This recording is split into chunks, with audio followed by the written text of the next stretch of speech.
All right, so gentlemen, we've just finished Johannesburg. So explain that. Let's start with you, Angelo. What is it about ActionSA? What did Herman Mashaba do that managed to get so much of the vote from the DA and from the ANC? I think we need to firstly acknowledge that they're not literally the same voters. Yeah. So it's not as if you went and poached people who were going to vote X and they're now voting Y. It has to do with the complicated relationship between turnout and where people cast their ballots. Right. So had more people turned out, his percentage might have been much lower. Okay. It's just that the people that he spoke to and that felt that he spoke to them turned out in larger numbers, which may explain his percentage. And I think he read the room in a very particular way and responded to that reading by talking about issues that I think at a very superficial level look like they can be addressed at local government level. But his test will be, once he's in the coalition that he dreams of being, whether he can address them. And these voters also seem to have taken with some either pinch of salt or ignored the constitutional court judgment against Herman Mashaba's action when he was mayor in the city, doing what he is promising to do now should he get back into power, which is supposedly dealing with foreigners in a specific way. And so I think he read the room, responded in a particular way, and that's what politicians over the last 8 years around the world have done. It explains the Tea Party, it explains the Tories in the United Kingdom, it explains, Alternative für Deutschland in Germany, and it's a limited, shall we say, approach because it depends on turnout. If the traditional party supporters turn out, your percentage is lower. What it sounds like, it's almost like a fad, that it's a popular thing to do today, and that its time will pass perhaps much quicker than some of the traditional parties set up. Is that reading the room correctly or not? Look, I think what Herman Mashaba did, and Angelo is quite correct, that he identified issues that people feel emotional about. But also, I think he went further than that. He was able to use the media and to use current affairs to his benefit. One of the things that personally that I'm unhappy about, it is this constant casting aspersions on the Independent Electoral Commission, which he seems to be, busy with currently. Much like Donald Trump did. 100%, you took the words right out of my mouth. You see, if you take the fact of them registering, with the IEC and not putting an acronym, the Constitutional Court pronounced on that. But he keeps harping on that in a way suggesting that the IEC is unfair to his political party and maybe, giving an advantage to the ANC. Now, at the face of it, that doesn't seem to be true, but he keeps harping on that, and that keeps him in the media because that's what eventually he needed. So he's playing the game. He's playing the game exactly like Donald Trump played the game. I mean, Donald Trump talks about building a wall to keep foreigners out of the country. Herman Mashaba is on that. So almost on all issues, I think he has political consultants that have studied how Donald Trump got into power in 2017, and they are following that playbook. It works for him, but there are instances where I think it's not good for the country and it's not good for the IEC. All right, so if that's the case, then if we look to the originator, Donald Trump, it's not sustainable.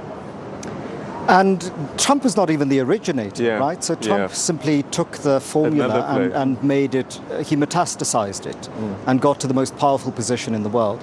It is, in some senses, not sustainable if you don't keep responding to the base from which you draw your support. Right. And part of Donald Trump's, I think, failure was not to continue to supply that base with what it is he promised them.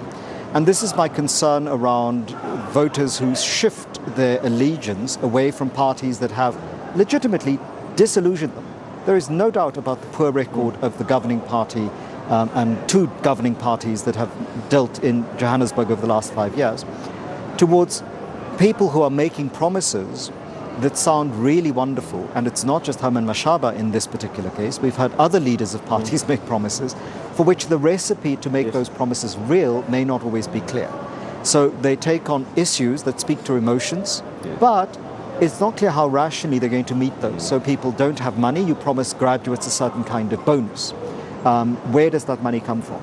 Herman Mashaba yesterday saying there are factories in Hammanskraal that are dormant. He will give them away to other businesses. He will give them tax breaks. Where does the revenue then come from to sustain the municipality that Hammanskraal needs services for, infrastructure development, etc.? So these are very nice things to say. As Donald Trump found out, we'll build a wall. As Boris Johnson found out, we'll leave the EU.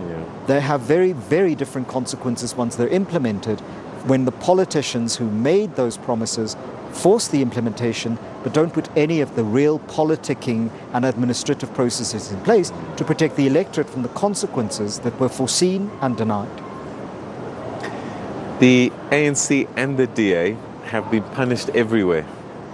Is this now again, and I think we've talked about it, but is this proof that national politics often is what influences more even at the local level? Because you should be having a different sort of outcome at different places, but it seems as if a national trend has played out everywhere. That is true. That is true.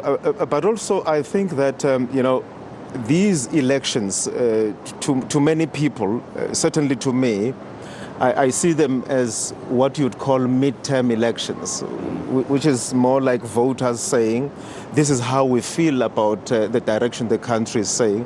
Of course, it matters, what leaders promise during the campaign and the things that they say which are related to local government.